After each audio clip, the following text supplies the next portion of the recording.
I want to show you something. This is a receipt from 1996. A company in Ohio, 200 employees, a sales team, nothing unusual, decided they needed software to manage their customers.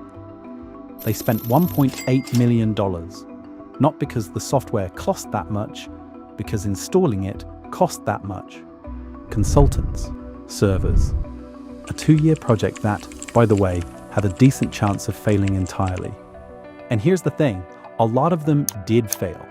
There are documented cases of companies spending over $200 million on software projects, running 4 years over schedule, and scrapping the whole thing. IT departments were places where money went to disappear. So when a guy from Oracle showed up in San Francisco in the year 2000 and said he had a better idea, people listened. His name was Marc Benioff, and his pitch was simple. No software. That was it. No service to buy, no consultants to hire, no upfront check to write. He'd pay a small monthly fee, log in through a browser, and it just worked. To prove the point, he staged a protest outside a competitor's conference, hired actors in suits to hold signs, caused enough chaos that the police showed up, got massive press coverage. He launched his product at a party where the basement was called Software Hell. Actors in cages, screaming for help, and the floor above it was called Nirvana. It was brilliant, and it worked. But here's what I want you to hold on to. Benioff wasn't lying.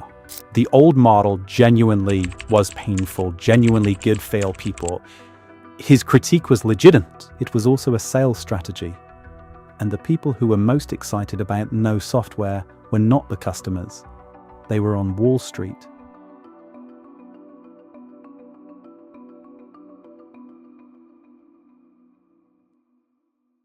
There's a concept in finance called the revenue multiple. If you sell me software once, that's a transaction, worth roughly what it is. If you sell me software every month, forever, that's an annuity, worth 10 times, 20 times, sometimes 100 times what you charge. Investors figured this out. Annual recurring revenue, ARR, became the thing that everyone was trying to grow. Not profit, not customers. Predictable, recurring, never stops payments. And so every software company in the world, Microsoft, Adobe, Oracle, looked at their business model and thought, we need to be a subscription. Not because subscriptions were better for you, because they were better for their valuation. The end of software was also the beginning of something else. Something quieter, harder to see. In 2013, Adobe launched a photography plan for $9.99 a month. It stayed at $9.99 for over a decade.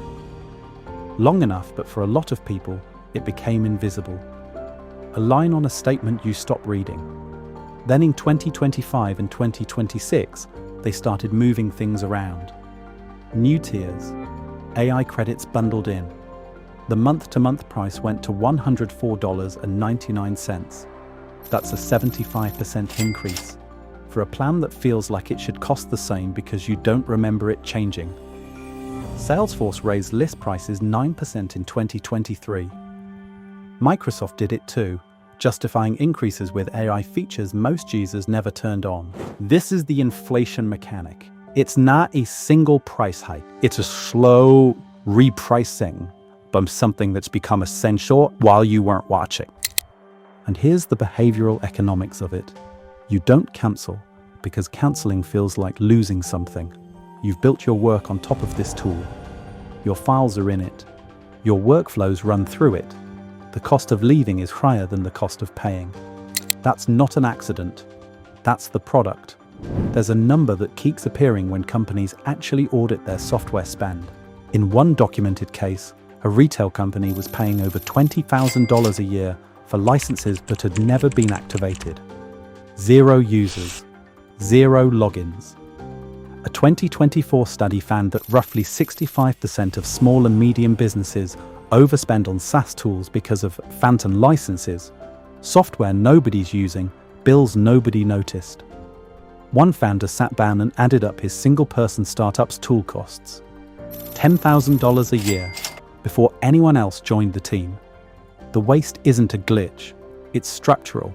The harder it is to cancel, the more subscriptions float on autopay. The more subscriptions float on autopay, the more revenue flows. We started this story in a basement in Ohio, where companies were spending millions on software that failed.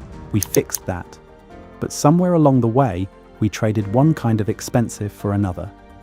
And the new kind is designed to be harder to see. We got comfortable with the idea of paying every month for tools. Then something new arrived, and instead of charging us for the tool, it started charging us for every thought, not per seat, not per month, per word.